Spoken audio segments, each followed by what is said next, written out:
Can I, let me get representations from 3 final ones.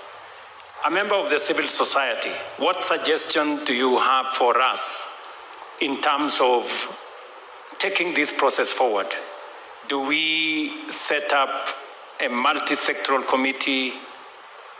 Do we set up a task force?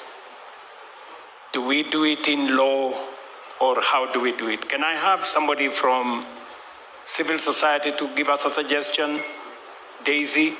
Then maybe somebody from the religious community will give us their suggestion, and then finally get somebody from the private sector to give us their suggestion.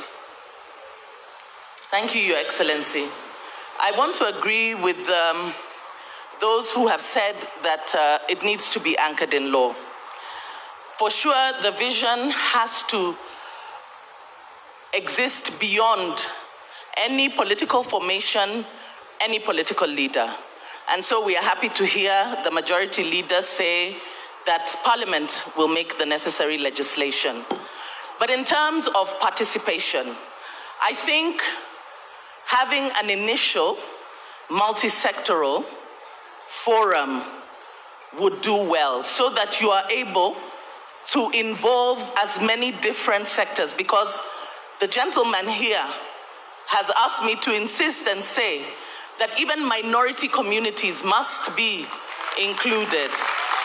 We may talk about communities, but within those communities, we have other communities whose voices need to be heard.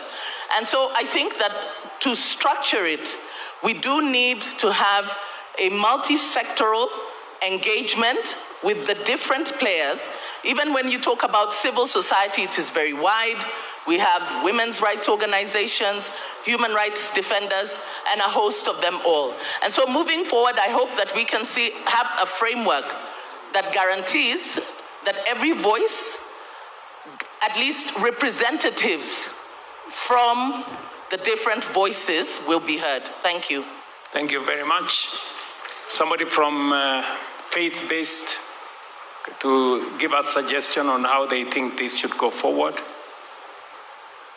Okay, we have a bishop there.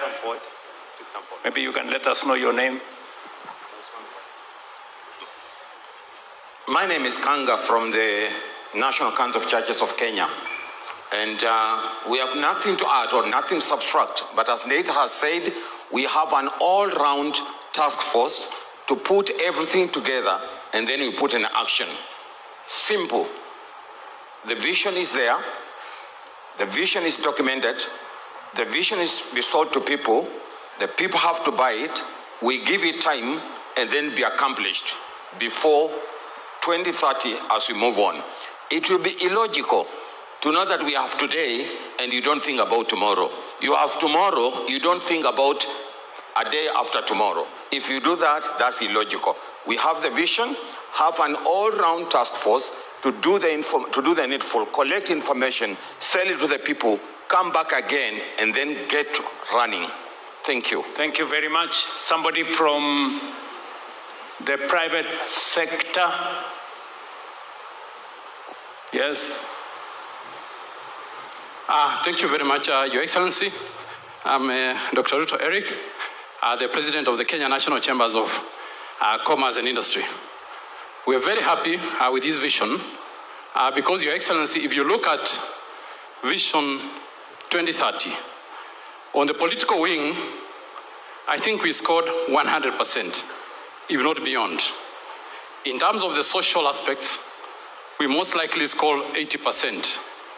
But when it comes to the economic side, Your Excellency, I think that is where we are not doing very well.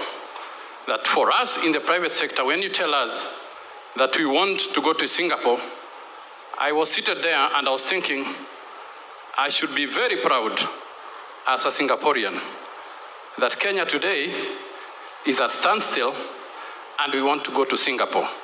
Us in the private sector, when you tell us that our turnover should increase 40, 50 times, we want to do business where there is wealth. And Your Excellency, we are 100% in support as the Kenya National Chambers of Commerce that we represent all sizes of businesses from across the country, as far as Mandera, as far as Lamu. I was there 2 weeks ago, that we welcome your idea that this become a citizen-driven and multi-stakeholder-driven, and with the private sector, we want to assure Kenyans and Your Excellency that we will be in support and we will be in each and every village in this country so that we can collect their views and bring it here so that we can be able to see that Kenya. When you talk about 2063, as in the private sector, we are seeing that it is too far. Because when we wake up in the morning every day, we want to be wealthy. And that wealth that you want to create for us, we want to see it even if it's possible. We are impatient. We should see it in 2030. So that 2030 we can start another agenda of 2100. Thank you very much. Thank you. Today is the International Youth Day.